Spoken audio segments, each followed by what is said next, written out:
Todo lo relativo a las explosiones nucleares nace en secreto. Edward Teller, físico.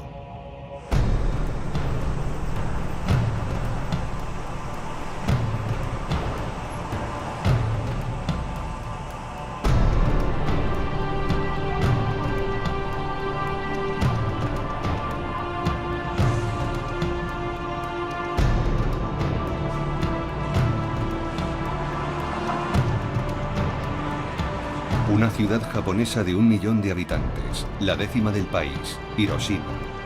El 6 de agosto de 1945, nadie avisó a sus habitantes de que su ciudad se disponía a ser borrada del mapa. Hiroshima, ciudad universal.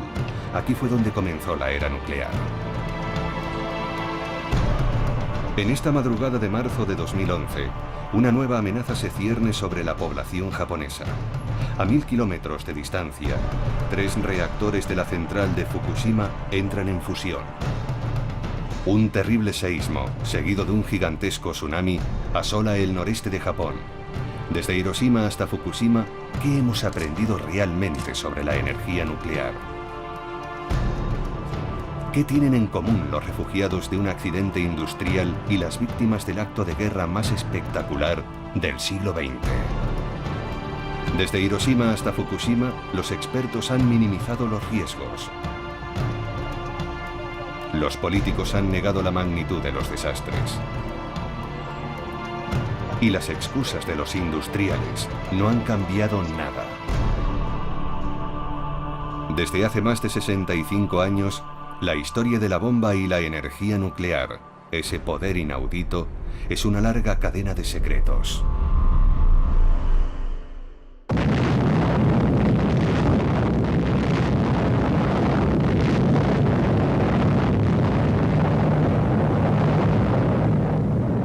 La cara oculta de Hiroshima. Primera parte.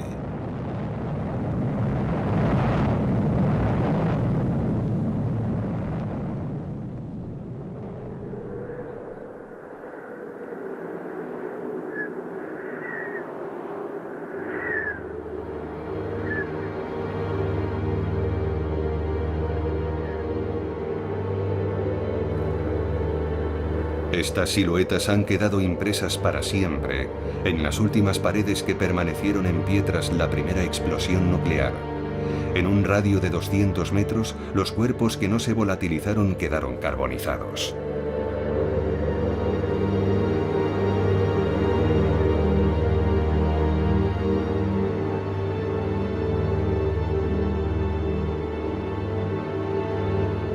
Solo sobrevivieron quienes se hallaban lejos del epicentro o protegidos por muros de hormigón.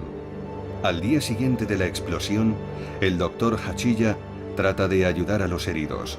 Todos se ven afectados por un mal misterioso. 9 de agosto. Ayer, uno de nuestros enfermos se estuvo quejando todo el día de que le dolía la boca. Hoy le han aparecido numerosas microlesiones en la boca y bajo la piel. Cuando llegó al hospital, el paciente padecía solamente un gran cansancio. Aparentemente no tenía ninguna herida. Esta mañana otros pacientes han empezado a sufrir hemorragias subcutáneas, además de vómitos de sangre. Sin embargo, ninguno de ellos presenta ningún síntoma conocido.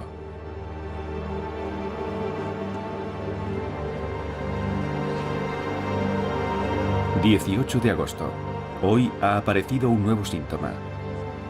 Muchos de los pacientes han empezado a perder el pelo. Tienen un color enfermizo.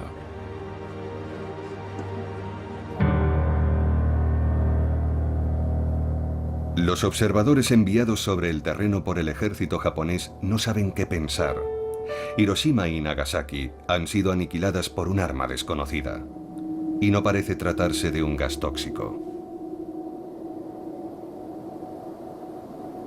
Victoria, Japón se rinde. En Estados Unidos todos piensan que las 2 bombas atómicas han puesto fin a la guerra.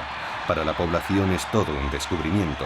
Estas armas han sido desarrolladas en el mayor de los secretos. Ni siquiera el Congreso sabía de su existencia.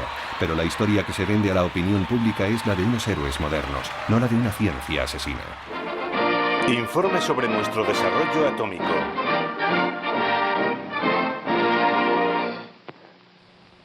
El 16 de julio de 1945, en Alamogordo, empezaba la era atómica.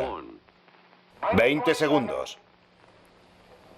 Los doctores James Bryan Conant y Vannevar Barbush se encontraban entre el público. 5 segundos. ¡Fuego!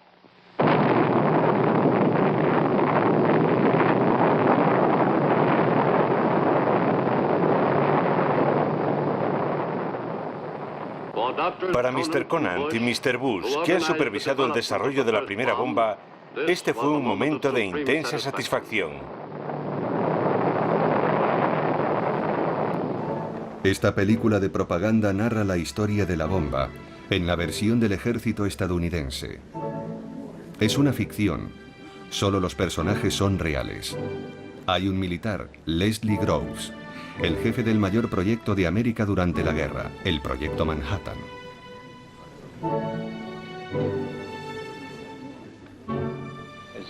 Como jefe del Proyecto Manhattan durante la guerra, yo era el responsable del desarrollo de la bomba atómica, del control de la energía atómica y de toda la seguridad. También está Robert Oppenheimer, el responsable científico del Proyecto Manhattan. Adelante, por favor. Control automático. Esta vez hay mucho en juego. Todo saldrá bien, Robert. Estoy seguro de que no nos vamos a arrepentir. Lo sabremos en 40 segundos. Corten. Su obsesión es saber si la bomba será eficaz. Y también está Bush, el político, el que hizo posible la bomba al impulsar la alianza entre militares, científicos e industriales, creando así lo que aún hoy se conoce como complejo industrial militar. De esta alianza nacerá la bomba atómica, un arma que va a cambiar el mundo.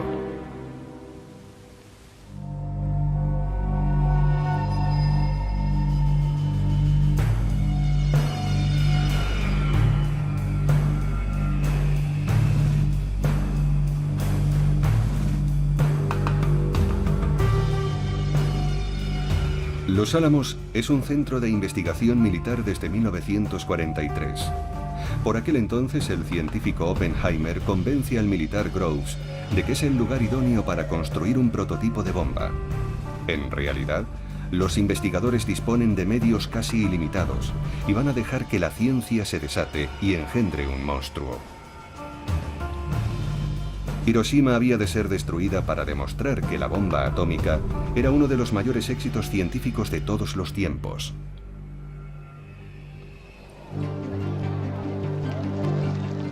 Todo empezó en 1939 cuando el célebre físico danés Niels Bohr acudió a los Estados Unidos para una reunión en Princeton. Bohr llega con una mala noticia. Al parecer, un equipo de investigadores alemanes han logrado la fisión de un núcleo de uranio. Esa operación podría producir una energía descomunal. ¿El resultado? La fisión nuclear. En los círculos científicos, la noticia supone todo un bombazo. La parte del átomo que se pierde explota en forma de energía, demostrando así la teoría de Einstein, según la cual la masa y la energía son en realidad una misma cosa. Paralelamente, en marzo de 1939, el ejército alemán ocupa Checoslovaquia. No es solo una catástrofe para Europa Central. Los nazis se apoderan también de la mayor mina de uranio de Europa. Alemania ya dispone de materia prima para concebir una reacción en cadena por fisión nuclear.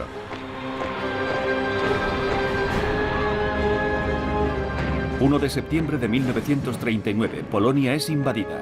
Entonces estalla la guerra. Guerra. Entre aliados y nazis empieza la carrera científica y militar. Pero en Estados Unidos, la opinión pública es muy hostil a una intervención en el conflicto europeo. Es un dilema para el presidente Roosevelt, pues debe respetar a sus votantes, pero también preparar a su país para toda eventualidad. Esta nación seguirá siendo neutral, pero no puedo pedirle al pueblo americano que tenga pensamientos neutrales. Albert Einstein es el físico más célebre de todos los refugiados en Estados Unidos. Como todos los exiliados europeos, judíos y no judíos, sabe de lo que es capaz Hitler. Por tanto, es imposible mantenerse fuera de la carrera armamentística. Empujado por el investigador húngaro Szilard, decide escribirle al presidente de Estados Unidos.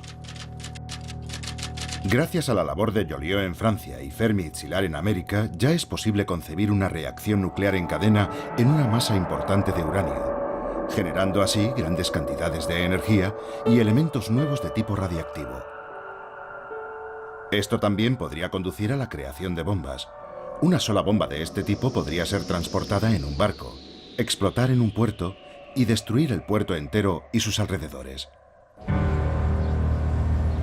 Por aquel entonces, solo un puñado de investigadores entiende lo que está en juego, algo que cambiará el mundo. Un amigo de Einstein entrega personalmente la carta a la Casa Blanca. Roosevelt reacciona de inmediato. Lo que queremos es que los nazis no nos vuelen por los aires. Hemos de tomar medidas. Uno de los asesores científicos de la Casa Blanca es Vannevar Bush, quien se convertirá en uno de los 3 grandes pioneros de la era nuclear. Todos coincidíamos en que la guerra iba a degenerar en un intenso combate, que era inevitable que América acabase participando en ella tarde o temprano, que no estábamos preparados ni por asomo para ella, y lo más importante, que el sistema militar tal y como estaba planteado, nunca podría producir todas las herramientas que seguramente íbamos a necesitar. Bush, el político, preside la enormemente rica Fundación Carnegie. Decide reunir en una misma mesa a científicos, industriales y militares, los 3 pilares del futuro complejo industrial militar. Para tener éxito, Groves, el militar, está seguro de que hacen falta medios colosales y el mayor secretismo.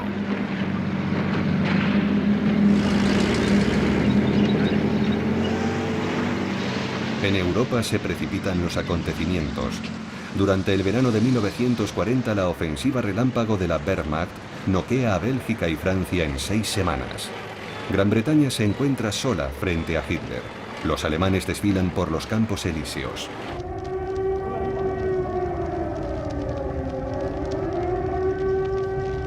Sus aviones ya tienen a Londres en el punto de mira. Es la Blitzkrieg o Guerra Relámpago. Los investigadores británicos del átomo llevan por aquel entonces una ventaja considerable. Cambridge alberga un prestigioso laboratorio de investigaciones nucleares. Churchill y el gobierno británico creen que bastarán 3 años para fabricar una bomba atómica.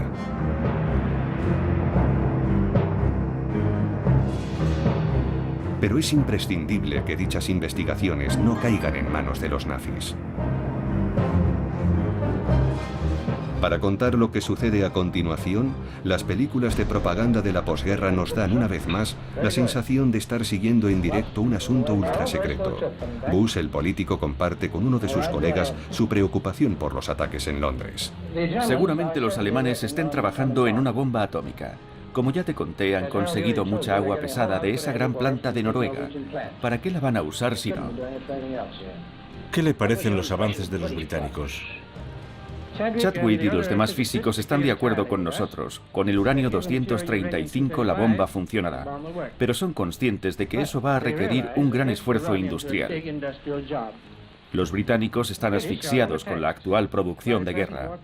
Todos solicitan que se realice aquí el trabajo. Y en efecto, la Inglaterra bombardeada decide compartir sus investigaciones con Estados Unidos. Destina a Washington un manual de instrucciones para la energía atómica, el llamado Informe Maud. Hemos llegado a la conclusión de que sería posible fabricar una bomba de uranio de unos 10 kilos que tendría una capacidad de destrucción equivalente a 1.800 toneladas de TNT y liberaría una gran cantidad de material radiactivo letal durante un largo periodo de tiempo en la zona de la explosión.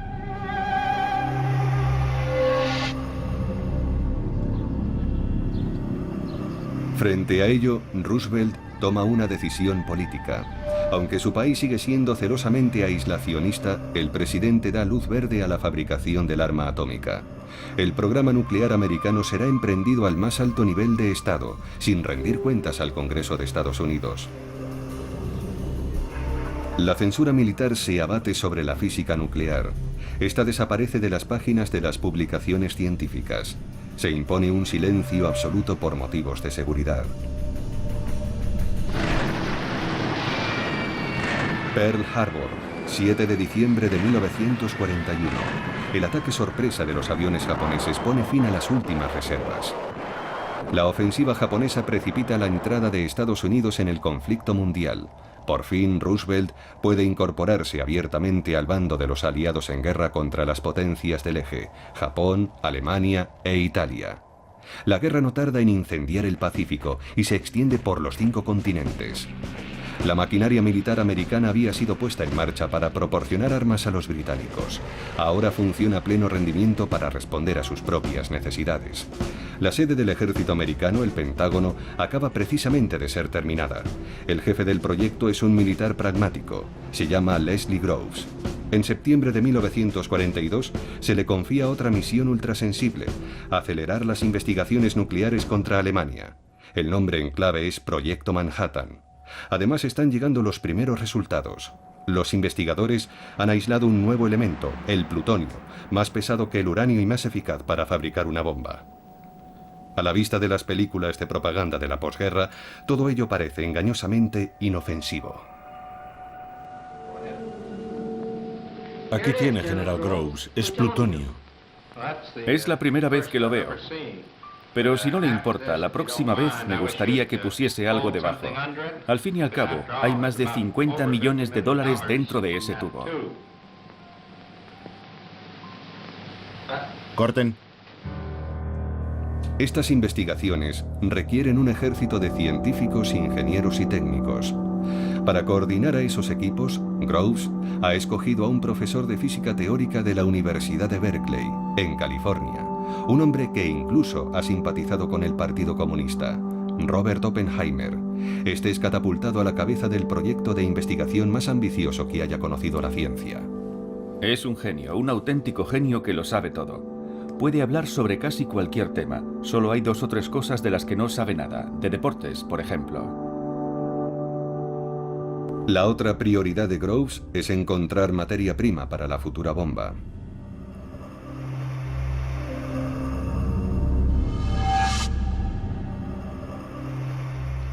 Naturalmente, lo más importante era el mineral de uranio.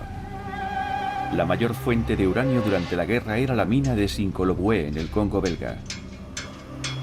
Y el hombre clave en ese campo era Edgar Sandié, el director de la Unión Minera del Alto Katanga.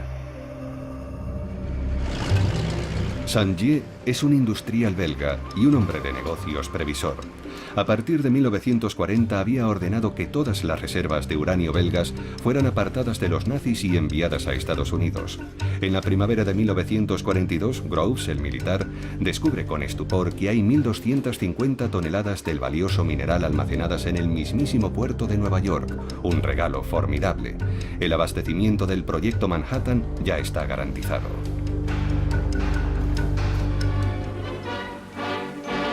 Paralelamente se produce un cambio esencial. Durante el verano de 1942 el Tercer Reich renuncia a su programa nuclear, salvo que los aliados no llegan a saberlo.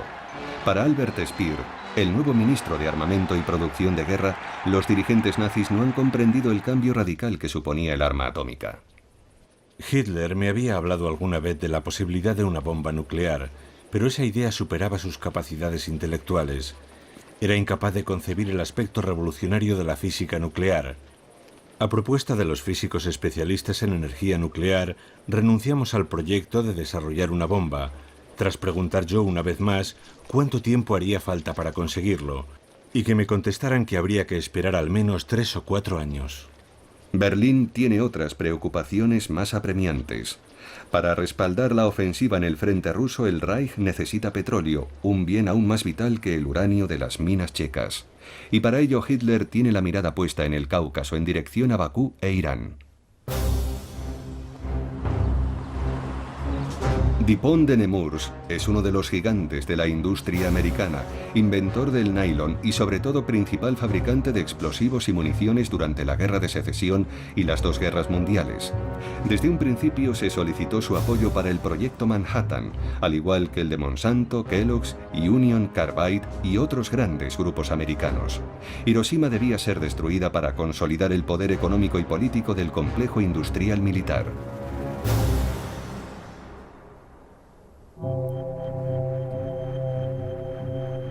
Dos meses después de que Alemania interrumpiera su proyecto nuclear, la pista de squash de la Universidad de Chicago se convierte en un gigantesco ensamblaje de grafito y óxido de uranio. Se trata del prototipo CP-1, una pila nuclear de 350 toneladas. Dicho de otro modo, es el primer reactor atómico de la historia y los investigadores aliados quieren ponerlo a prueba lo antes posible.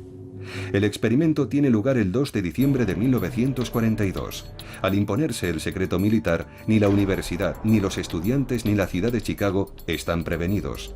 Ante un público de eruditos, el italiano Enrico Fermi, premio Nobel de Física, ordena el inicio de la reacción en cadena. Si se equivoca en sus cálculos, habrá una explosión nuclear en pleno centro de Chicago.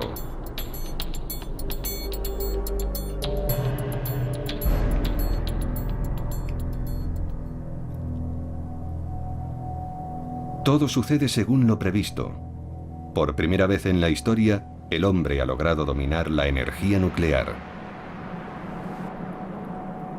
Sabíamos que nos disponíamos a desencadenar a un gigante. Sin embargo, al comprender que lo habíamos hecho realmente, tuvimos un sentimiento extraño.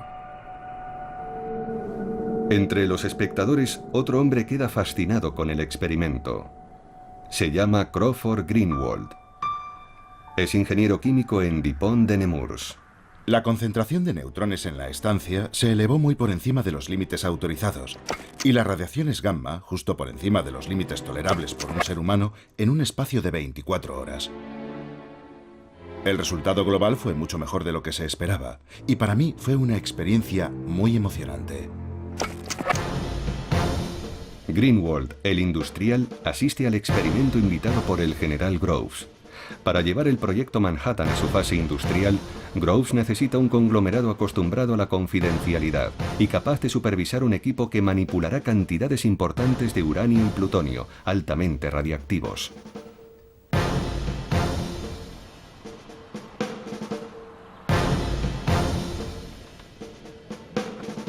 El contrato es colosal, pero los riesgos también. El industrial Greenwald duda.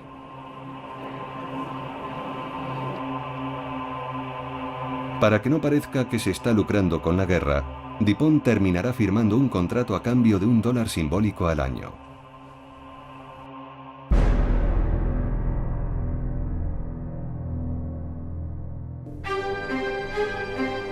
Estamos en la costa oeste, en pleno desierto, a 300 kilómetros de Seattle, Hanford.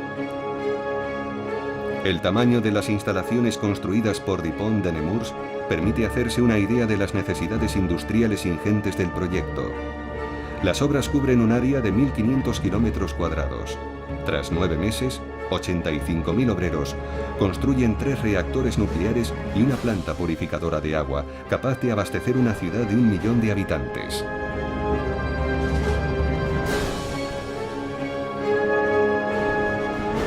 Decenas de miles de empleados duermen en la instalación. Todos tienen un contrato que les obliga a guardar silencio. Las conversaciones telefónicas son escuchadas y el correo es leído y censurado. Hanford es una planta de producción de plutonio. Preocupado por los efectos de la radiación sobre sus tropas, el industrial Greenwald exige garantías. El militar Groves se compromete a que el gobierno americano pague $10 millones por cabeza en caso de heridas, enfermedad o fallecimiento, un importe astronómico para esa época.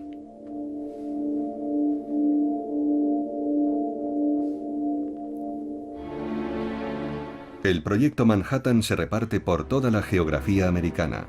Esta otra unidad es gestionada por Monsanto y General Electric.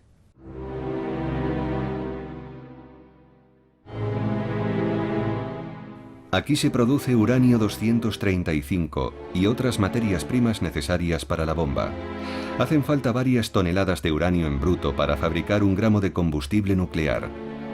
También aquí, Groves compartimenta al máximo los distintos eslabones de la cadena de fabricación para preservar el secreto absoluto.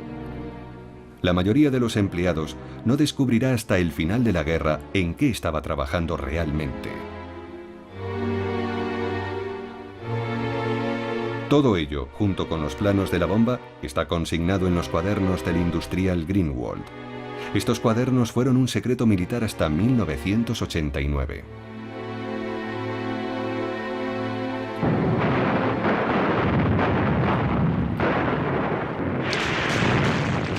A principios de 1943 el viento de la guerra cambia de dirección. En el frente europeo la ola alemana que se dirigía hacia el Cáucaso rompe violentamente en Stalingrado. Agotado por el invierno ruso, el Sexto Ejército se rinde ante los soviéticos.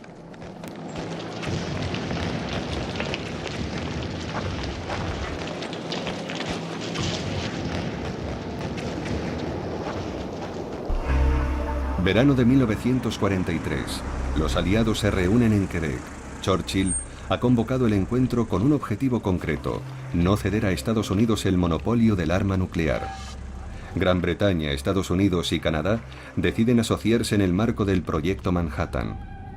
Canadá posee unas importantes minas de uranio. Proporcionará 4.000 toneladas del mineral hasta 1946. 2 años después de que los ingleses pusieran a buen recaudo sus investigaciones al otro lado del Atlántico, una veintena de científicos británicos se incorpora a los laboratorios americanos. Los recién llegados se suman a los miles de investigadores, ingenieros y técnicos que ya están trabajando en el Proyecto Manhattan. Los Álamos es el tercer gran centro de investigación del Proyecto Manhattan. La vida se desarrolla en condiciones de alta seguridad, en familia, sin contacto con el exterior. La edad media es de 27 años. En este lugar ultrasensible convergen todos los materiales producidos en las distintas plantas industriales. Con ellos se podrán montar las primeras bombas atómicas. Entre los científicos llegados de Londres se encuentra el número K22, Klaus Fuchs. Nadie sabe que este joven físico alemán es un comunista que trabaja para Moscú. La geopolítica se instala en el mundo de los científicos. Sobre el terreno, investigadores y militares se plantean cuestiones muy concretas. ¿Qué arma construir? ¿Bombas de precisión para diezmar la flota enemiga? ¿O más bien un arma de destrucción masiva tal y como la describe el científico Oppenheimer a su amigo Enrico Fermi? Desearía hablarle de la cuestión de los alimentos contaminados por productos radiactivos. Recomendaría postergar el proyecto en la medida de lo posible. Considero que no deberíamos llevar a cabo el plan si no conseguimos envenenar la suficiente comida como para matar a 500.000 de personas.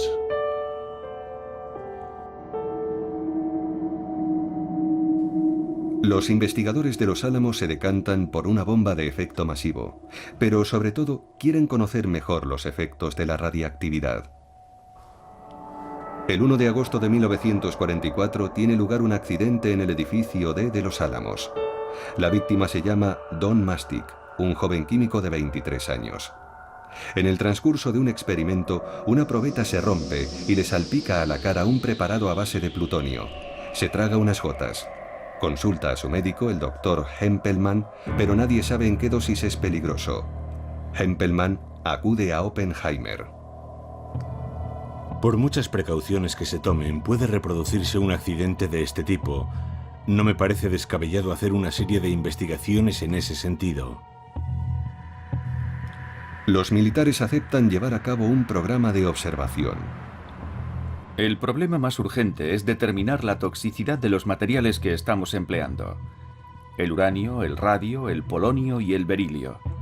Para ello es preciso estudiar la forma en que estos elementos pueden introducirse en el organismo, ya sea por ingestión, inhalación, absorción por la piel u otras formas. Don Mastic es sometido a una serie de análisis médicos. Pero para conocer mejor los efectos de la radiactividad hacen falta auténticas cobayas humanas.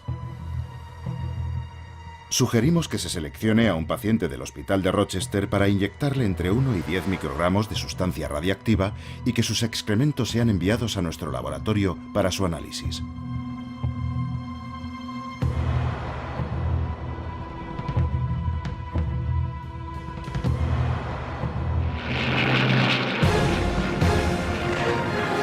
Lejos de los laboratorios americanos, en el verano de 1944, el Ejército Rojo irrumpe en Polonia.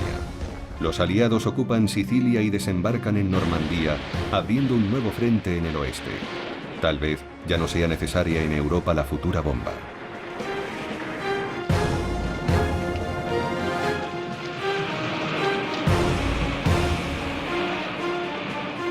En el Pacífico, la Armada americana se aproxima más laboriosamente a Japón. En el mar de Filipinas, 128.000 marines arrebatan la isla de Saipán a las tropas del emperador.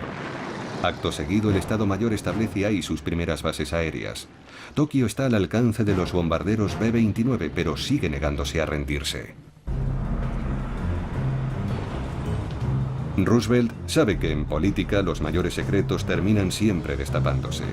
Ya lo había anticipado Lincoln antes que él. Nadie puede engañar a todo el mundo todo el tiempo.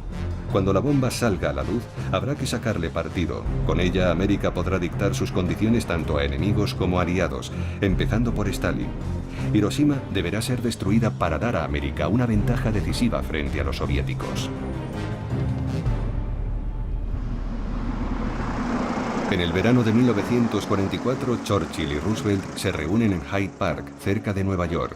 Para ellos, las derrotas alemanas no cambian nada. El proyecto Manhattan debe llevarse a cabo a toda costa. La idea de que el mundo debería ser informado sobre el programa nuclear con el objetivo de llegar a un acuerdo internacional sobre su control y su uso es inadmisible. La cuestión debe seguir siendo considerada ultrasecreta. Pero cuando por fin esté disponible la bomba, tal vez pueda usarse contra los japoneses, tras una madura reflexión, y avisarles de que habrá nuevos bombardeos, mientras no se rindan. Más de un año antes de los bombardeos de Hiroshima y Nagasaki, los políticos confirman el objetivo señalado por los militares. Será Japón. En el otoño de 1944, en plena debacle alemana, el general Groves envía una unidad especial al frente europeo. En Estrasburgo realiza un descubrimiento crucial oculto en el hospital de la ciudad, un laboratorio de física alemán. El científico de la tropa comienza inmediatamente a examinar los archivos. Según los documentos alemanes, el programa nuclear nazi ha sido interrumpido hace 2 años. Las tan temidas armas de destrucción masiva de Hitler no llegaron a existir nunca. Con ellas se evapora la amenaza que había justificado el proyecto Manhattan. En la conferencia de Yalta, Churchill y Roosevelt aún no pueden usar la baza de la bomba, y los informadores de Stalin aún no le han desvelado todos los secretos del proyecto Manhattan. Los aliados y los soviéticos empiezan a repartirse el mundo antes del inicio de la era nuclear. Stalin se muestra interesado por los territorios chinos ocupados por los japoneses. Se compromete a atacar al ejército japonés 90 días después de la caída de Berlín.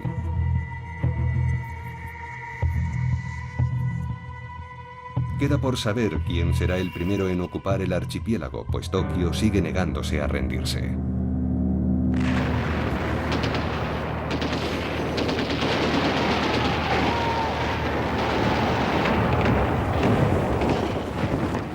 En el Pacífico, la conquista de Iwo Jima es larga y difícil. Pero ahora los B-29 de las fuerzas aéreas estadounidenses tienen el terreno despejado para bombardear suelo japonés.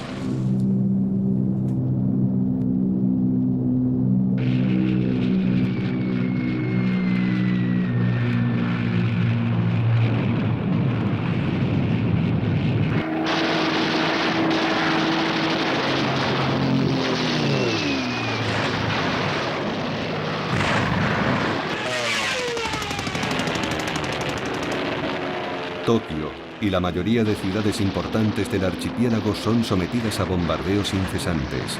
Más de 8 millones de habitantes son desplazados. Solo en la noche del 9 de marzo de 1945, un diluvio de bombas incendiarias se salda con más de 100.000 muertos en la capital japonesa. El país está hambriento, falto de víveres, de carburante y de municiones. Su poderosa marina está completamente aniquilada. Los kamikazes combaten hasta el final en aviones que no tienen gasolina para la vuelta. Sus sacrificios hacen creer que Japón no se someterá jamás.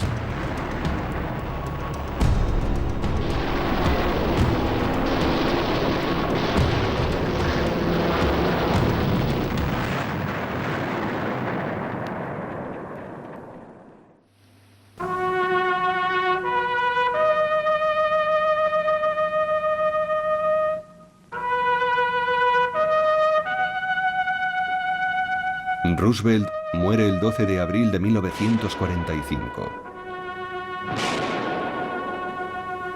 Su sucesor, un ex senador especializado en asuntos militares, Harry Truman, no está al corriente del proyecto Manhattan, a pesar de haber sido vicepresidente de Estados Unidos durante 6 meses.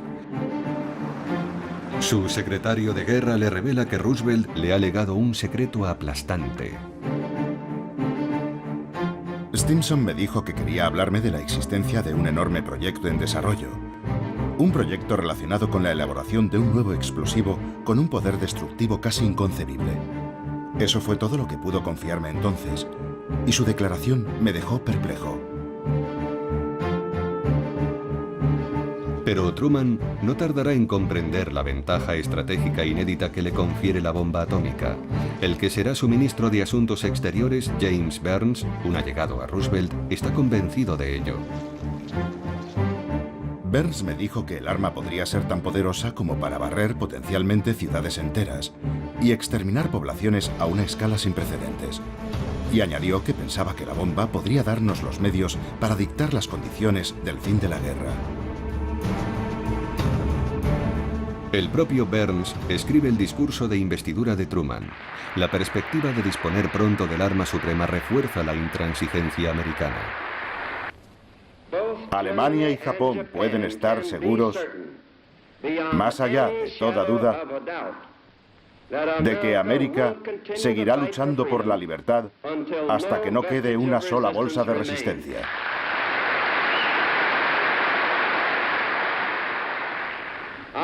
Nuestra exigencia era y sigue siendo la misma: la rendición sin condiciones. La rendición sin condiciones. En Washington, los diplomáticos americanos saben que dicha exigencia es inaceptable para los japoneses.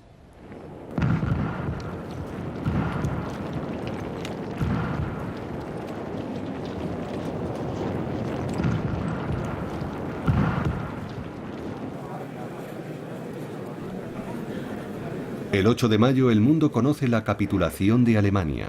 Berlín ha sido conquistada por el Ejército Rojo.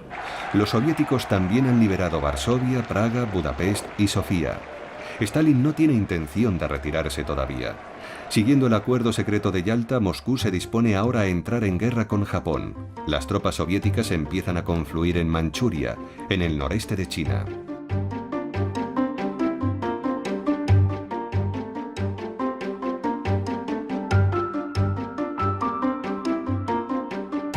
En Europa ya ha empezado la posguerra. Pero en Londres, Churchill observa con preocupación que Stalin tiene la mirada puesta en Europa del Este. Propone a Truman organizar una cumbre, sin más demora. Me parece difícil abordar estas cuestiones por correspondencia. Propongo una conferencia entre los 3 jefes de Estado lo antes posible.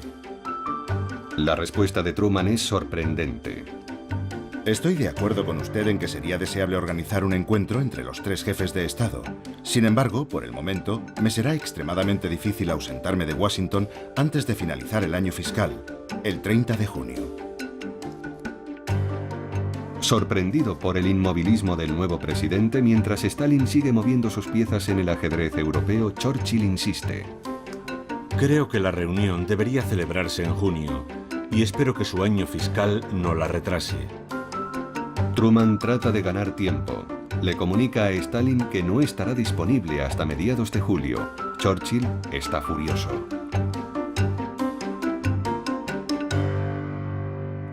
Considero que el 15 de julio, repito, julio, el mes después de junio, es demasiado tarde para abordar las urgentes cuestiones que reclaman toda nuestra atención. Yo había propuesto el 15 de junio, repito, junio, el mes antes de julio, pero si no es posible, ¿por qué no el 1, el 2 o el 3 de julio? Truman termina imponiendo su voluntad. La reunión tendrá lugar en Potsdam, cerca de Berlín, el 15 de julio. El 15 de julio también es el día escogido para la primera prueba de una bomba de plutonio en Alamogordo. Truman desea conocer el resultado de la prueba antes de la cumbre de Potsdam.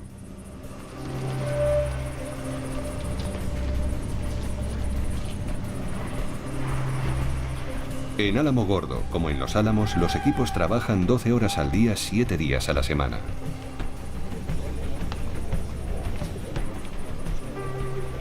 Así lo cuenta Oppenheimer. No creo que hayamos trabajado nunca a un ritmo tan acelerado como durante el periodo entre la capitulación alemana y la utilización efectiva de la bomba. Estábamos sometidos a una presión increíble para acabar antes de la reunión de Potsdam.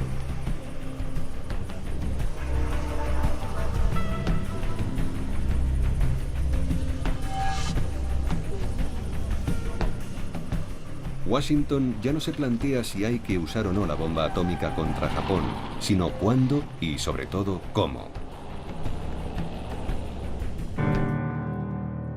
Los objetivos no deben haber sido destruidos por bombardeos anteriores. También es deseable que el primer objetivo sea de un tamaño tal que los daños se limiten al ámbito de aplicación. Así determinaremos mejor la potencia de la bomba. Hasta la fecha, 3 ciudades relativamente intactas han sido designadas como objetivos: Niigata, Kokura e Hiroshima. La prueba debe ser eficaz desde el primer bombardeo.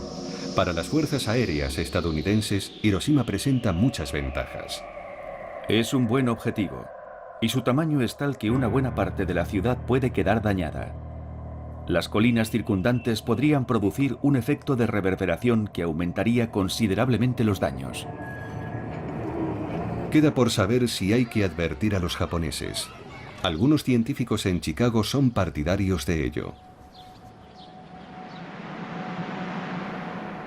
Consideramos imprudente el uso de la bomba nuclear contra Japón sin anunciárselo previamente.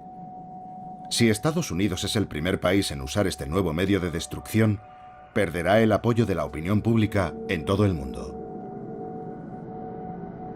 Leo Szilard, el físico exiliado amigo de Einstein, acude específicamente a Washington para defender la causa de los civiles. El secretario de Estado americano Burns le da a entender que ya nada puede detener la máquina.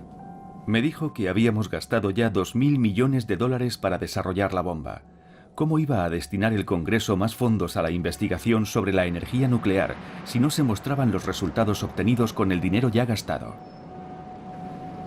El Congreso empieza a hacerse preguntas sobre la ingente cantidad de gastos no justificados del Ejército de Tierra. Después de 3 años de secreto absoluto, la bomba debe salir a la luz. Mientras no haya sido usada contra un objetivo real, su potencia seguirá siendo invisible, incomprensible. No podemos proponer ninguna demostración técnica capaz de poner fin a la guerra. La única alternativa que vemos es el uso militar directo. Los responsables políticos y científicos son unánimes. Hay que utilizar la bomba. Se está configurando un nuevo mundo. El 1 de junio de 1945, el secretario de Guerra lo declara ante los industriales y los científicos. Las implicaciones del proyecto Manhattan van mucho más allá de la actual guerra. Hay que mantener intactas las plantas industriales existentes, formar reservas importantes de materiales de uso militar, industrial y técnico, y por fin abrir el camino al desarrollo industrial. América ya está preparando el futuro. La bomba atómica desempeñará un papel central en él, y la perspectiva de una industria nuclear a gran escala empieza a perfilarse.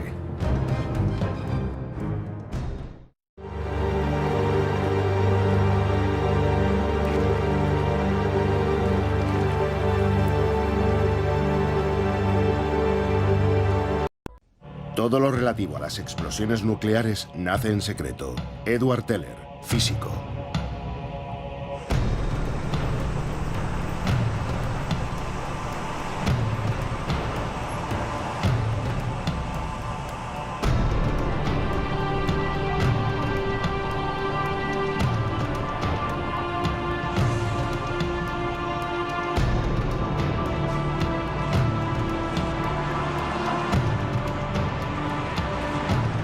una ciudad japonesa de 1 millón de habitantes, la 10ª del país, Hiroshima.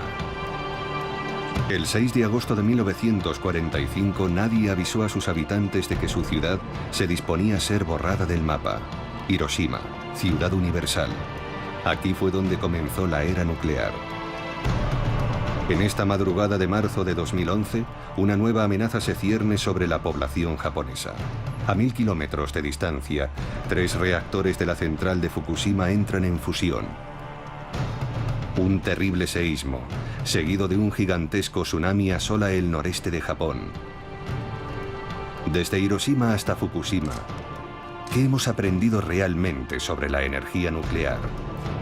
¿Qué tienen en común los refugiados de un accidente industrial y las víctimas del acto de guerra más espectacular del siglo XX? Desde Hiroshima hasta Fukushima, los expertos han minimizado los riesgos. Los políticos han negado la magnitud de los desastres. Y las excusas de los industriales no han cambiado nada. Desde hace más de 65 años, la historia de la bomba y la energía nuclear, ese poder inaudito, es una larga cadena de secretos.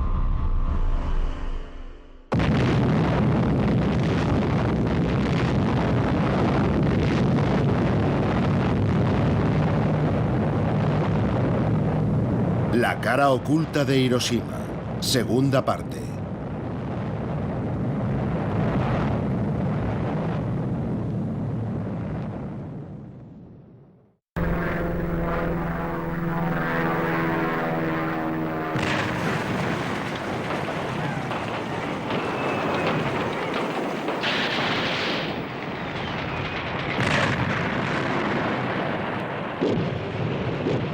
El ejército americano conquista la isla de Okinawa. Es la batalla más sangrienta de toda la Guerra del Pacífico. Mueren 12.000 soldados americanos y más de 100.000 soldados japoneses, y al menos el mismo número de civiles.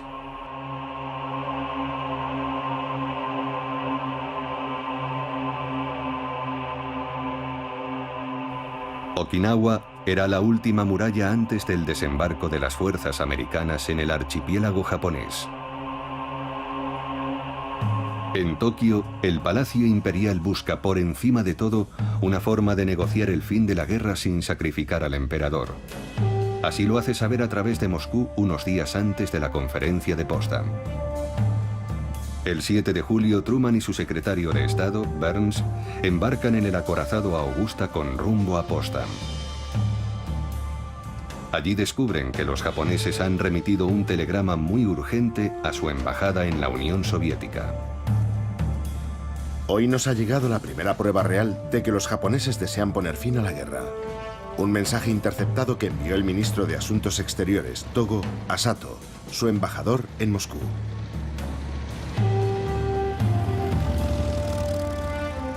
Le pide que se reúna con Molotov y le comunique que el emperador ansía poner fin a la guerra.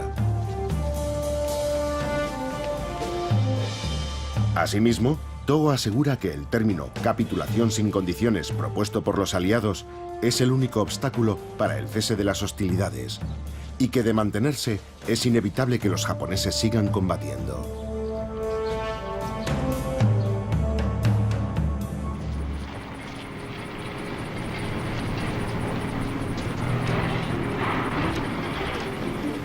En el desierto de Nuevo México llega el día que todos esperaban. Todo está listo para el primer ensayo nuclear jamás llevado a cabo. El nombre en clave de la prueba es Operación Trinity. El general Groves rememora los últimos preparativos. El ensayo había sido programado para las 4 de la madrugada del 16 de julio. La idea era que a una hora tan temprana, una explosión llamaría menos la atención de los observadores eventuales, ya que la mayoría de la gente estaría durmiendo. Contábamos con que habría un inmenso relámpago de luz, pero no pensábamos que sería lo bastante poderoso como para despertar a la población.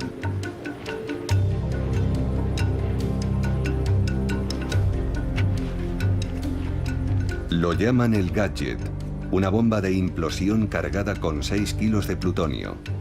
150.000 personas han trabajado en la creación de este monstruo de metal, cuyo corazón es apenas más grande que una pelota de tenis.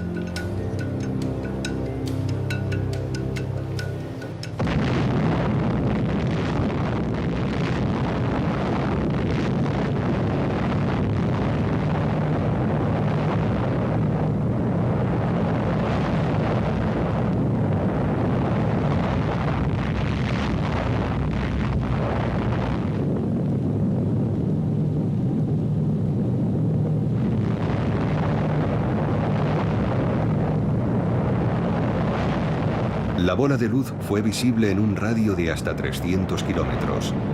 El éxito del primer ensayo nuclear de la historia superó todas las expectativas. El hombre ha adiestrado una nueva fuerza de la naturaleza. El proyecto Manhattan ha dotado a Estados Unidos del arma absoluta, pero el secreto ha de ser mantenido, hoy más que nunca.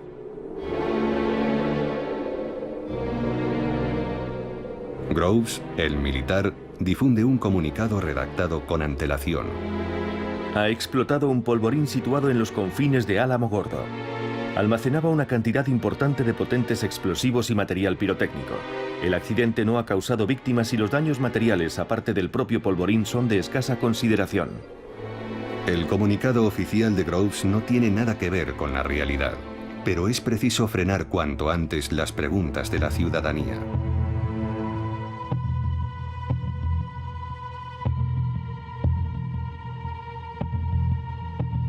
Truman y Burns llegan a Potsdam ese mismo día. Reciben al instante un telegrama encriptado procedente de Alamogordo. La operación tuvo lugar por la mañana. El diagnóstico es aún reservado, pero los resultados parecen satisfactorios y ya superan las previsiones. Durante su primera entrevista con Stalin, Truman aún no ha asimilado todo el alcance de esas palabras. La conferencia sigue su curso. Tal y como prometieron en Yalta, los soviéticos entrarán en guerra con Japón el 15 de agosto. Pero las noticias que van llegando desde Nuevo México en las horas y días siguientes cambian por completo las coordenadas de la situación. Churchill percibe inmediatamente un cambio en la actitud de los americanos. Solo comprende el porqué al día siguiente, al leer el informe completo del general Groves. Ahora sé lo que le pasó a Truman ayer. Durante la reunión, tras leer el informe, se convirtió en otro hombre. Empezó a dictar sus condiciones a los rusos y más generalmente se hizo con las riendas del debate. El secretario de Estado Burns lo recuerda así.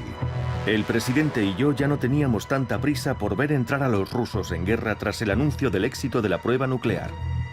Para Truman, la bomba atómica se ha convertido en la gran baza de la diplomacia americana. Ese mismo día escribe en su diario: Desde luego, es bueno para el mundo que no hayan sido los secuaces de Hitler o los de Stalin los descubridores de la bomba atómica. Parece la cosa más terrible jamás descubierta, pero podemos convertirla en la más útil. Truman ya no necesita el respaldo soviético para doblegar a Tokio, pero aún queda por probar la bomba antes de que un Japón totalmente arrinconado entregue las armas. 2 días más tarde, Groves envía otro telegrama a Potsdam.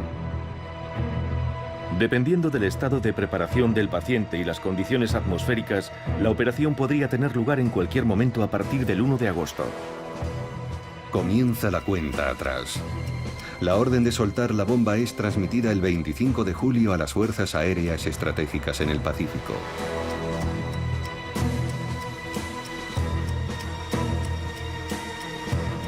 Truman, Churchill y Chiang Kai-shek firman la declaración final de los aliados.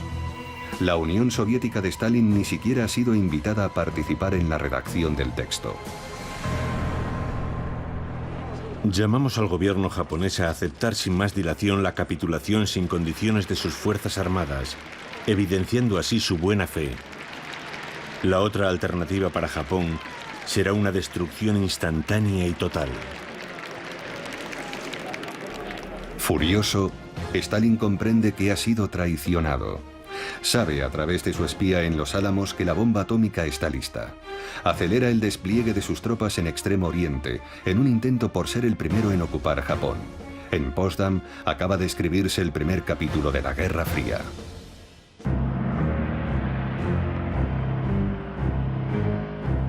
Descubrir armas nuevas forma parte del arte militar. Sumirlas en el mayor de los secretos, también.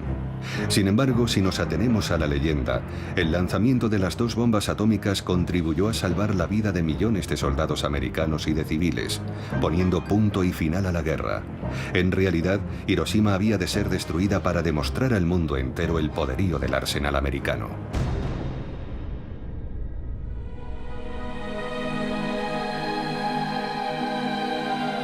El aeropuerto militar americano de Tinian. El entrenamiento de las tripulaciones encargadas de soltar la bomba ha empezado hace 1 mes y medio. Little Boy, La bomba destinada a Hiroshima pesa más de 4 toneladas. Es una bomba de uranio. Salió de Los Álamos en piezas sueltas y ha sido ensamblada aquí en Tinian, en medio del Océano Pacífico.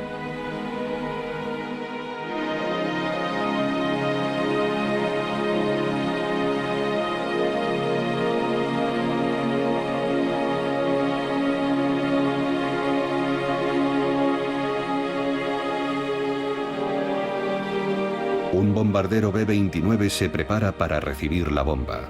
Es bautizado como Enola Gay, en homenaje a la madre del piloto. 6 de agosto de 1945.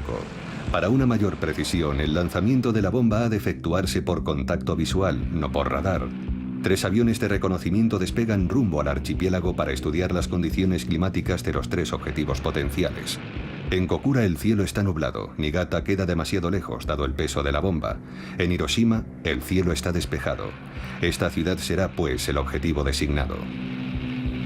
Little Boy es soltada a más de 9.000 metros de altura. Explota unos 40 segundos más tarde, a 600 metros por encima de Hiroshima.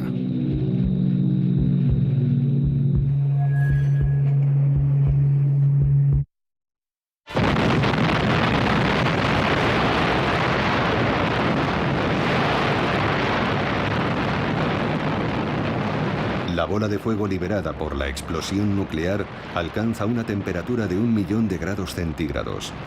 Se propaga a una velocidad superior a la del sonido, quemando todo el oxígeno a su paso. Es como si estuvieran haciendo un sol en la superficie de la Tierra.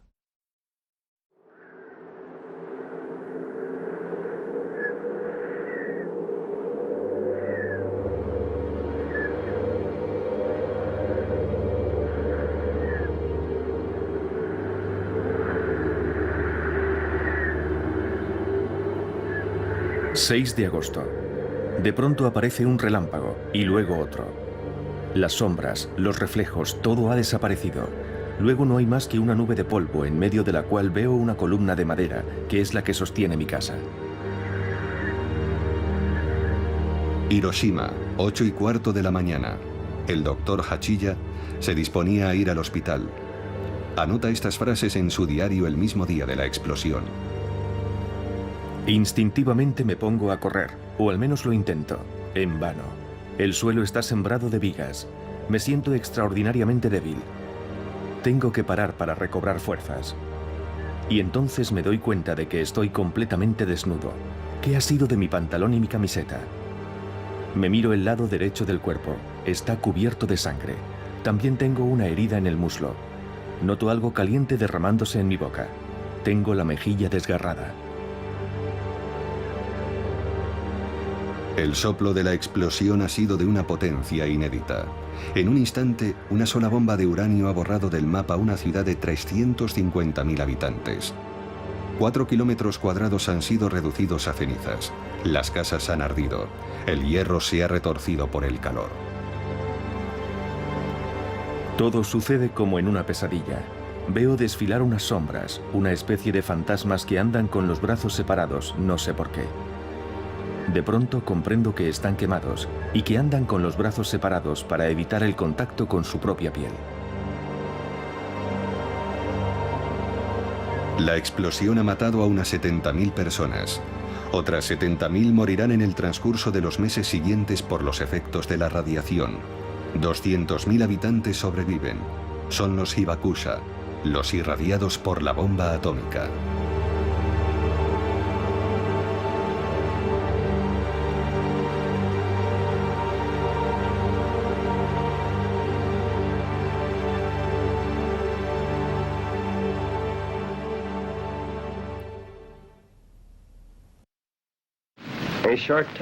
Un avión americano acaba de lanzar una bomba sobre la ciudad de Hiroshima, destruyendo su utilidad para el enemigo. La potencia de esta bomba es superior a la de 20.000 toneladas de TNT. Es una bomba atómica.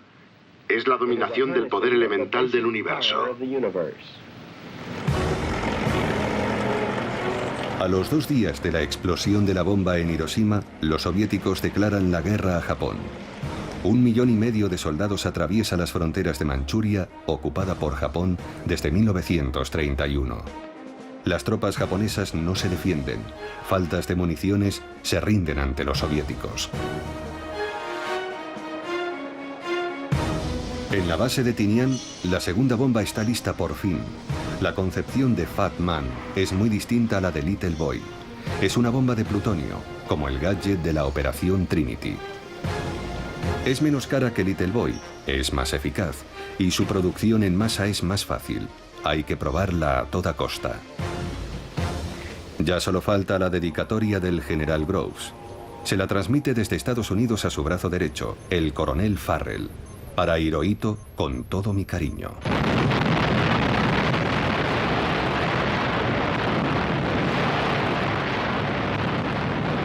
9 de agosto.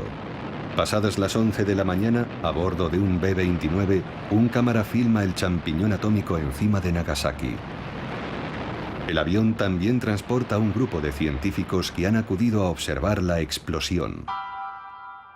De regreso a la base, la tripulación bautizará al bombardero como Necessary Evil. Para la historia, la bomba nuclear ha pasado a convertirse en un mal necesario.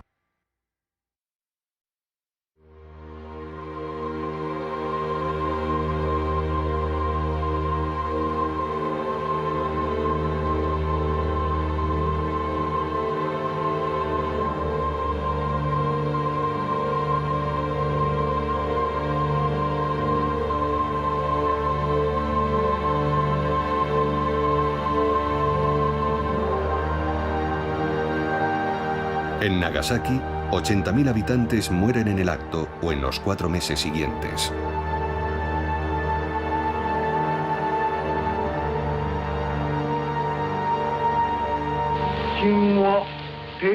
Hemos dado orden al gobierno del imperio de comunicar a América, Inglaterra, China y la Unión Soviética que aceptamos su declaración conjunta. El 15 de agosto de 1945, el pueblo japonés oye por primera vez la voz de su emperador. Este les comunica la capitulación de su país. El Palacio Imperial no solo se ha rendido ante la bomba. A su modo de ver, Tokio se enfrenta a un peligro aún mayor. El ejército rojo está avanzando hacia el norte del archipiélago. Para evitar que Japón quede bajo la influencia soviética, Washington deja una esperanza de supervivencia al régimen imperial. El texto de la capitulación no dice nada del destino de Hirohito. El texto es firmado el 2 de septiembre a bordo del acorazado Missouri. Las tropas de ocupación del general MacArthur desembarcan en Japón menos de un mes después de los bombardeos nucleares.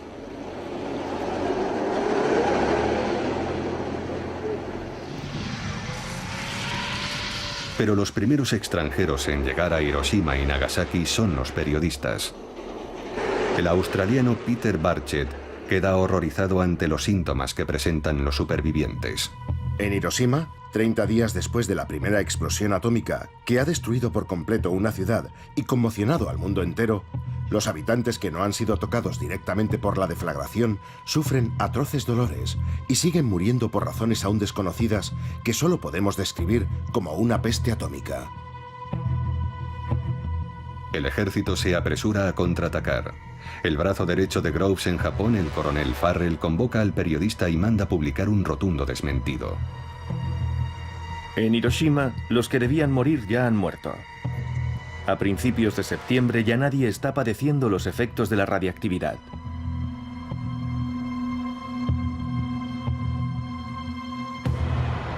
Farrell visita el hospital de Hiroshima. El personal médico lo acribilla a preguntas. A mediados de septiembre aconseja a su jefe, Groves, que extienda las operaciones de apaciguamiento. Ayer en Hiroshima nos reunimos con los médicos japoneses. El profesor Suzuki nos preguntó si la explosión no habría liberado algún tipo de gas tóxico. Para poner fin a esta clase de especulaciones, hemos contestado formalmente que no se habían utilizado gases tóxicos. Hacemos pública esta información y sería conveniente que ustedes desempeñaran la misma labor con los aliados. La máquina de la propaganda entra en funcionamiento. Hay que tranquilizar a todo el mundo mientras las tropas americanas se instalan en el país. En Estados Unidos, la operación de propaganda también empieza a dar sus frutos. Los responsables del proyecto Manhattan consiguen vender a la prensa la proeza tecnológica de los Álamos.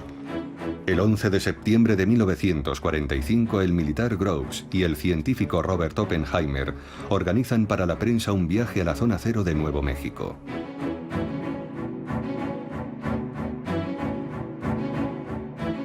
La zona sigue siendo radiactiva, pero Oppenheimer trata de transmitir un mensaje de calma. Explica a los periodistas que, contrariamente al gadget de la Operación Trinity, las bombas japonesas fueron lanzadas desde una gran altura. No deberían darse efectos comparables a los de las armas químicas, ni envenenamiento de la Tierra por los elementos radiactivos, ni las demás atrocidades que suelen acompañar las grandes explosiones. El mensaje es transmitido a la opinión pública. La bomba nuclear es una bomba limpia. Nada tiene que ver con las armas químicas prohibidas por el Protocolo de Ginebra. Mientras tanto, van llegando más militares a Japón para filmar y analizar los efectos de la nueva arma. Un soldado enseña orgullosamente el punto de impacto de la bomba en medio de unas ruinas aún radiactivas. Este es el epicentro, la zona cero. Otros enseñan ante las cámaras los rastros del soplo nuclear. Estudian cuidadosamente la propagación de los rayos incandescentes y las huellas que han dejado en los edificios.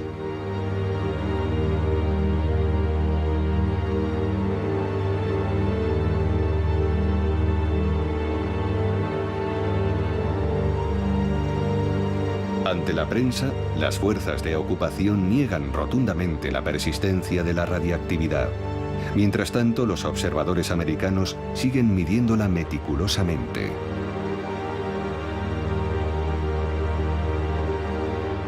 Un soldado estadounidense recuerda su estupefacción durante una misión de patrulla en Nagasaki. No sabía qué estaba haciendo allí. No había ni un alma. Había perecido todo rastro de vida. No había pájaros, ni animales, ni grillos, nada de nada. Es difícil describir un silencio tan absoluto como este. Al cabo de un año, hay 9.000 americanos y japoneses trabajando a tiempo completo en el Departamento de Censura Civil. La censura de las tropas de ocupación resulta ser tremendamente eficaz.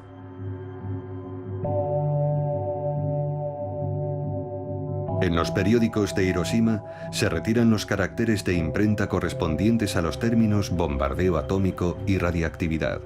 Durante casi 10 años, ningún japonés podrá leer una línea sobre los supervivientes irradiados, los hibakusas. Tras el fuego atómico, se abate una cortina de plomo sobre Hiroshima y Nagasaki.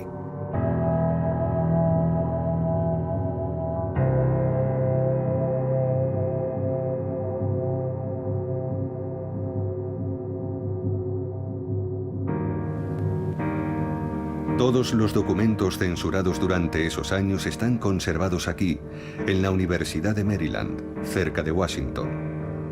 Decenas de miles de libros, periódicos y carteles. Frente a los oficiales americanos que protestan contra el peso de esta censura, el general MacArthur se mostrará siempre inflexible. Esta propaganda falaz y perniciosa tiene por objetivo dar la impresión de que se ha instaurado una censura arbitraria y cínica. Tras haber amordazado a la prensa, queda una operación más delicada por llevar a cabo: la desinformación sobre los efectos de la bomba. En noviembre de 1945, el Congreso americano abre una comisión de investigación sobre el desarrollo del átomo y su control. Groves prosigue su operación de legitimación ante los senadores. Si hubiéramos tenido que combatir en Japón, el número de víctimas hubiera sido enorme. Churchill lo estimaba en más de 1 millón de muertos. La bomba atómica hizo imposible que los japoneses siguieran en guerra, pese a su decisión de combatir hasta el final. Si hubieran seguido, se habrían llevado con ellos a decenas de miles de americanos. Groves juega con las cifras. ¿La bomba ha salvado a algunas decenas de miles o 1 millón de vidas americanas? Da lo mismo. Lo importante es defender en directo la doctrina del mal necesario ante los parlamentarios. Asimismo, ante la cuestión sensible de las radiaciones residuales, Groves se atiene a una línea oficial poco escrupulosa con los matices. No hay radiaciones residuales, un no muy rotundo. Salvo en el momento de la propia explosión, que solo ha durado un instante, no ha habido daños radiactivos. Un senador le pregunta si existe algún antídoto contra la radiación. Groves responde lo siguiente. Hay varios tipos de daños radiactivos. Si la radiación es lo bastante fuerte, la muerte es instantánea. Una dosis menos fuerte puede entrañar una muerte diferida, pero los médicos dicen que el sufrimiento es soportable y que incluso es una forma bastante agradable de morir. Los que han estado expuestos a una radiación leve pueden curarse con el paso del tiempo. ¿Pero es solo cuestión de tiempo o han de someterse a un tratamiento? Es cuestión de tiempo. Si una persona que trabaja con materiales radiactivos es irradiada accidentalmente, le basta con un periodo de baja para curarse. Los senadores terminan adhiriéndose a las tesis de Groves. Su objetivo es el mismo: tranquilizar a la opinión pública sobre el desarrollo nuclear llamado a un futuro radiante. Entre los militares, la unanimidad de fachada sobre los beneficios de la bomba nunca ha sido total. Tan solo 2 días después del bombardeo de Nagasaki, el hombre que transmitió la orden de soltar la bomba, el general Spaatz, ya apuntaba en su libreta. Cuando se discutió sobre la bomba atómica en Washington, estando yo presente, no era partidario de usarla. Por lo mismo por lo que nunca he estado a favor de destruir ciudades enteras y exterminar a todos sus habitantes. Ese mismo día, el expresidente Herbert Hoover le confiaba al secretario de Guerra Stimson. El uso de la bomba atómica y el exterminio indiscriminado de mujeres y niños me escandalizan profundamente.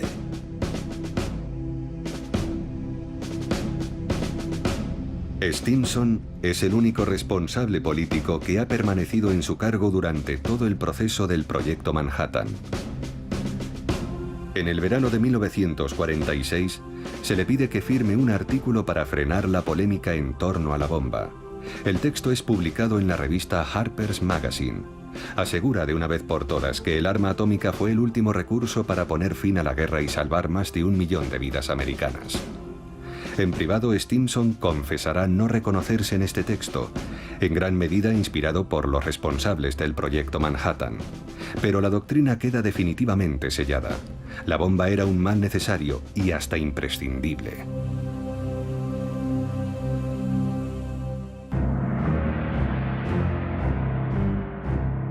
En Nueva York, un congreso reúne a científicos, industriales y militares en torno a la cuestión del futuro del átomo. A finales de 1945, los hombres que concibieron la bomba en la sombra se congratulan en público y ya empiezan a preparar el futuro. Vamos a hablar del futuro, no del pasado. Doctor Conant, han hablado todos mucho de las razones del éxito del Proyecto Manhattan. Pero ahora están sentados a la misma mesa que un grupo de hombres que no salen en las portadas de los periódicos y no se dejan ver en las galas ni nada por el estilo. Son los empresarios. Representan a compañías como Carbide, DuPont, Kellogg's, Monsanto y Tennessee Eastman. Estos hombres han realizado el trabajo industrial que ha convertido el Proyecto Manhattan en algo tangible y factible, más allá de un mero proyecto. Pienso que todos ustedes deberían recordarlo.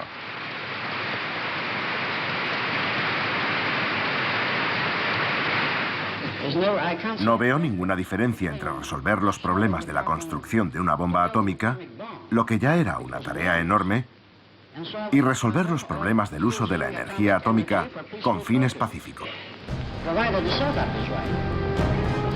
Pacíficos. Esta palabra clave cierra la página de Hiroshima para inaugurar la vía de una industria nuclear civil. En agosto de 1946, Truman crea la Comisión de Energía Atómica de Estados Unidos, o AEC, formada por civiles. La guerra ha terminado. Los generales abandonan todos los puestos de decisión. En enero de 1947, la AEC toma el mando de las plantas industriales militares de Hanford y Oak Ridge. La energía nuclear saldrá a conquistar el mundo y se convertirá en una potencia industrial y económica. El juramento hipocrático obliga a salvar vidas humanas, no a usarlas a modo de cobayas. Sin embargo, eso fue lo que ocurrió en Hiroshima y Nagasaki. El proyecto Manhattan ya ha dado lugar a experimentos con seres humanos, pero el uso de la bomba atómica permitirá llevarlos a cabo a una escala mucho mayor. Este experimento a tamaño natural, estudiado durante décadas, ha permitido a América prepararse para los peligros de la era nuclear.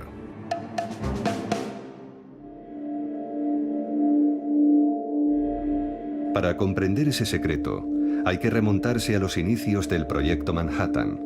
Ya entonces, los científicos, así como los industriales, están preocupados por los efectos de la radiactividad sobre el cuerpo humano.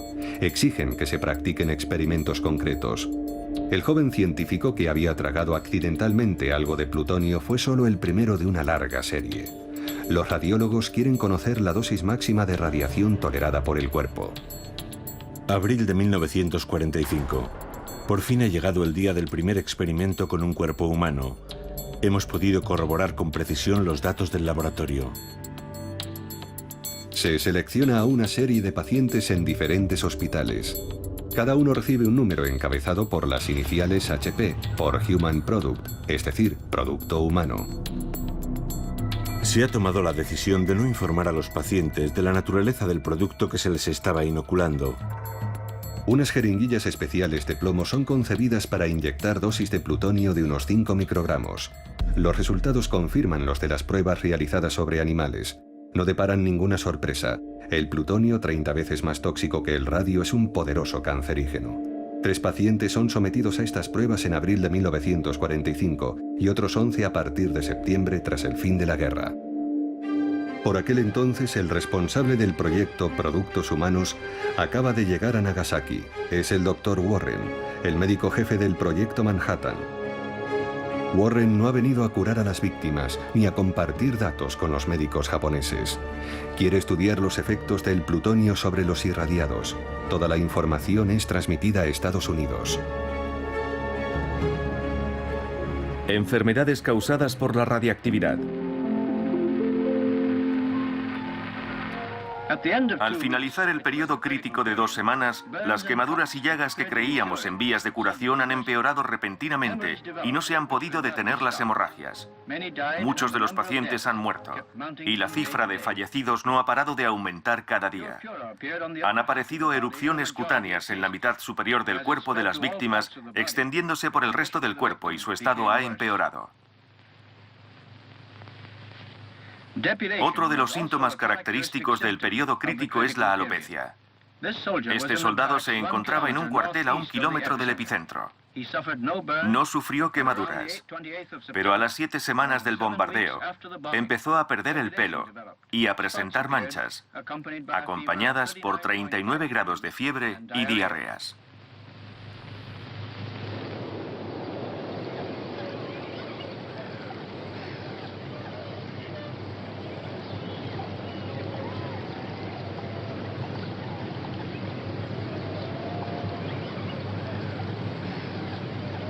Los asistentes de Warren recopilan informes médicos, toman muestras y filman la evolución de los síntomas. Examinan individualmente a cada paciente para averiguar dónde y cómo se halló expuesto a la bomba atómica o la gravedad de sus quemaduras. Todos esos datos son cuidadosamente consignados y clasificados como secretos de defensa. Un médico japonés, el Dr. Hida, lo recuerda así. El director del hospital nos comunicó una orden del Ministerio de Sanidad que debíamos observar todos, tanto los pacientes como los empleados. Los daños provocados por los bombardeos de Hiroshima y Nagasaki son un secreto militar americano. Nadie debe comunicar lo que ha visto, oído o sabe sobre la realidad de estos daños, ni oralmente, ni por escrito, ni en dibujo, ni en foto. Los que desobedezcan serán castigados.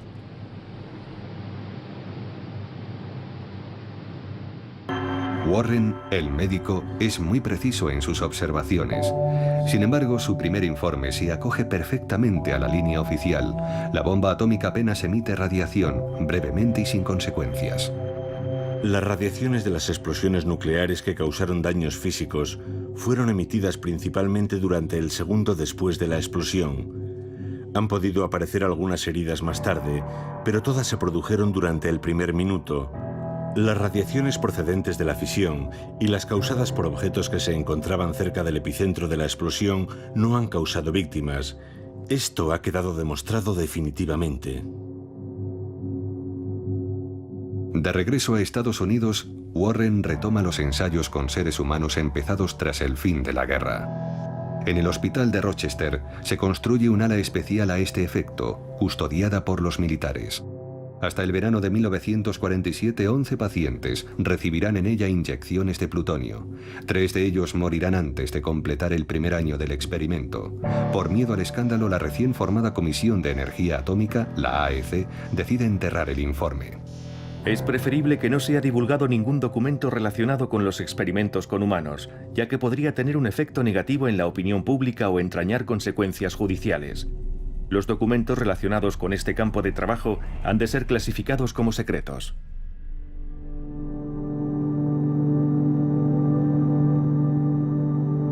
En Estados Unidos se habla de la ética médica, mientras en Hiroshima y Nagasaki comienza una gran investigación sobre las radiaciones. El nuevo secretario de la Armada, James Forrestal, presiona a Truman para que explote los datos científicos recabados en Hiroshima y Nagasaki. Los resultados provisionales de la investigación arrojan que unos 14.000 japoneses han sido irradiados por la explosión nuclear. El análisis de estas personas y de los demás habitantes es una oportunidad única y muy importante para los aliados para emprender investigaciones médicas y biológicas sobre los efectos de la radiactividad. Dichas investigaciones no pueden ser interrumpidas ahora, sino que han de llevarse a cabo a largo plazo. Una oportunidad única. Poco después, Truman promueve la fundación de una comisión de víctimas de la bomba atómica, la ABCC, que se instala en Hiroshima y Nagasaki. Con la colaboración del Ministerio de Sanidad japonés, la ABCC retoma el trabajo del Dr. Warren a gran escala, estudiar el efecto a largo plazo de la radiación sobre las víctimas de la bomba. Una vez más, los supervivientes se ven obligados a cooperar en las investigaciones médicas, sin recibir ningún tratamiento. Una vez más, los datos recabados son clasificados, recopilados, archivados y enviados a Estados Unidos. América se prepara así para enfrentarse a los nuevos peligros de la era nuclear. Los bancos de datos médicos de la ABCC fueron secreto de defensa hasta 1975. En 1973, un informe confidencial de la ABCC explicaba la vital importancia de esta labor para futuras generaciones.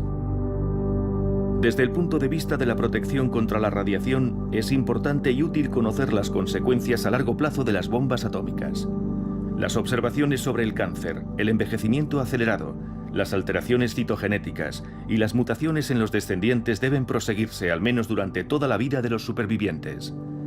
Estos conocimientos pueden aplicarse a las futuras políticas sanitarias de las naciones donde el progreso genere indirectamente catástrofes radiactivas. Progreso. Ya ha sido pronunciada la palabra. Será el leitmotiv del boom de la posguerra y de la Guerra Fría. El progreso a toda costa sin consultar a los pueblos. Y el paroxismo del progreso es la energía nuclear.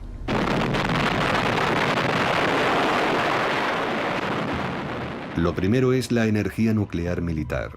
A finales de los 40 se abre la carrera armamentística a una velocidad exponencial. La Unión Soviética se apresura en alcanzar a su gran rival. Luego seguirán Francia, China y otros que participarán en la carrera en secreto. Israel, la India y Pakistán. El arsenal mundial se convierte en un monstruo incontrolable.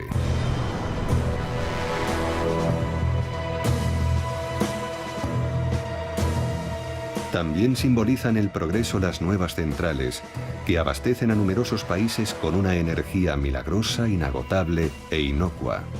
Con la ayuda de su antiguo enemigo, Estados Unidos, Japón se convierte en el tercer productor mundial de energía. Pero Fukushima vuelve a sumir brutalmente al país en la pesadilla atómica.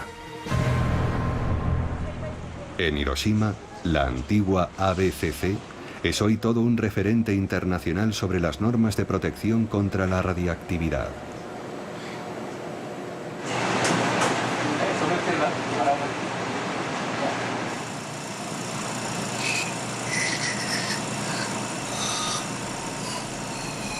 Nadie había imaginado que los irradiados de Hiroshima padecerían leucemias, hemorragias en las encías o manchas en la piel. Pero ahora sabemos bien que en una zona determinada y con una dosis determinada de radiación surgirá tal o cual problema. Los habitantes de Fukushima están preocupados porque piensan en el riesgo de padecer cáncer. Recuerdan las imágenes de Hiroshima, las quemaduras, las bocas desdentadas, los cadáveres. Supongo que están muy angustiados porque se imaginan que les puede ocurrir lo mismo. Cada 2 años, desde hace 35, el señor Nakanishi se somete a una serie de análisis médicos en la antigua ABCC, convertida en el centro de investigación sobre los efectos de la radiación. Mi madre me dijo que estaba a unos 3,5 kilómetros del epicentro en el momento de la explosión. Yo tenía 3 años. Me contó que estaba fuera y fui irradiado. Al poco tiempo perdí todo el pelo. Cuando estaba en la escuela primaria, muchos compañeros de clase murieron de leucemia. Eso me hizo pensar que también podía sucederme a mí. Pero lo que más me impactó fue cuando tenía 20 años y un amigo de mi edad murió. Eso me asustó mucho. Se puede morir por la bomba atómica más de 20 años después.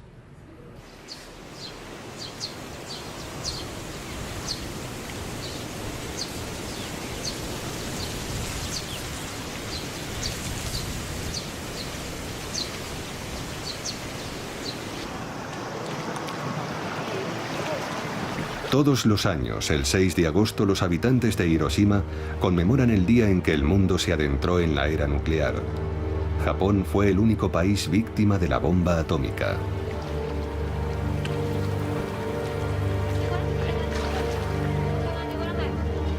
En Hiroshima y Nagasaki, estas lámparas de papel son depositadas en el río para apaciguar las almas de los desaparecidos.